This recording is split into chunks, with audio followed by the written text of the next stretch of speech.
it comes to carrying extra shotgun shells efficiently, the Esstac shotgun card is a game changer. The cards come in 4, 5, 6, and 7 round variations, and the industrial strength adhesive right here is an optional add-on.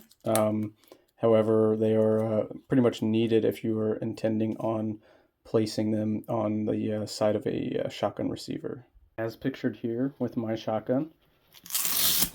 So I placed the adhesive on the left side of my shotgun receiver, and these are pretty easy to just slap on, pull off, replace with a full one, and then get back to reloading. So it is really a user-friendly thing. The adhesive, if you're setting it on your receiver, I would recommend letting it sit for about 24 hours.